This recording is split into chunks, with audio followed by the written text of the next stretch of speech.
My name is Joe Osae-Addo. I'm from Ghana, West Africa, and I'm an architect by training, but I run ArchiAfrika, which is an organization dedicated to the exploration of the built and cultural spaces of Africa. Originally, it was really kind of focused, it was created by architects in Europe, so the focus was really on traditional and contemporary African buildings. A few years ago, we moved the organization to Ghana because we felt that it was ridiculous to have an Africa theme-based organization which was working out of Europe.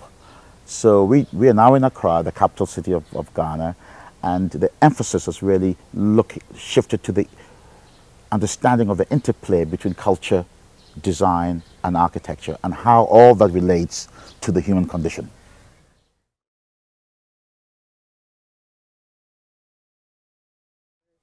Well, we partner with cultural organizations, we partner with architectural organizations, and most importantly, we have created the ArchiAfrika Education Network. And this is very important because we look at how the schools of Africa in design and architecture must and can collaborate. So, for example, we held our first workshop and conference in Ghana 2 years ago, which was gladly sponsored by the Aga Khan Foundation. So it was the first time that the schools of architecture, the heads of the schools of architecture, actually had met together within a forum to discuss education, to understand the new context of Africa, and most importantly, how the synergies between our different environments and challenges can be harnessed to develop a new kind of young architect.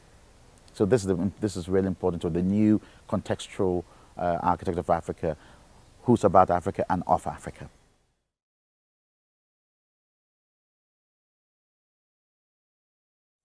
I think what binds us is the recognition that African architects and designers and even artists are all trained in the Western idiom. In architecture, we're all kind of offshoots of the Bauhaus movement and so forth. But I think there's a great recognition now that context and culture matters.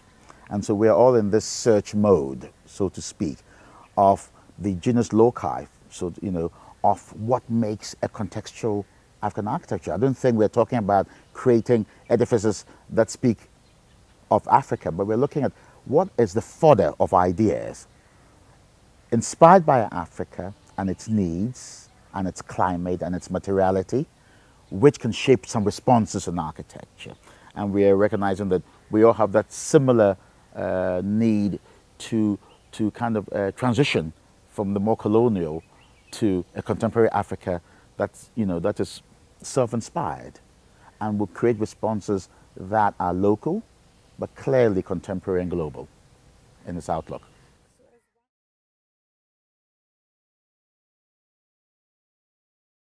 Well, I had been involved with the Prince Claus for a while, and what I loved about the Prince Claus was the opportunity for me to engage beyond the realm of the built environment and get into the broader creative endeavor. I think this is where the built environment of Africa must learn from the musicians, from the poets, and from the artists and sculptors. This is the kernel of our inspiration, and I think there's traditionally been a separation between architecture, planning, and so forth from the broader creative fields. I think the Prince Claus allows us to engage and meet people who are doing extraordinary things which can inspire the built environment.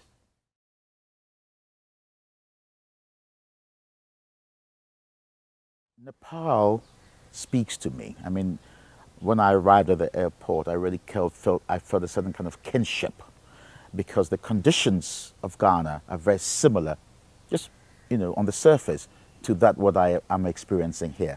And so I think Nepal reminds us, especially those of us in the so-called emerging economies, that we need to share ideas because, for example, climatically, this is very similar to West Africa. Look at all the wonderful flora, the bamboo I see around here. This is what I'm used to. So I'm inspired by how it's being used here. The use of bricks and metal, and so all these things that exist in Ghana, which is not necessarily being used in the more kind of productive manner as you do. So I think Nepal, for me, it's a great resource for understanding how, with the same material base, with the same challenges, we can learn. So I think, to me, it's about an exchange of ideas. And one of the things I want to really establish is artisanship. I love the artisanship here. And how can we import some of that to, to kind of train our artisans who used to have these kind of skills, but it's a dying kind of cause at the moment.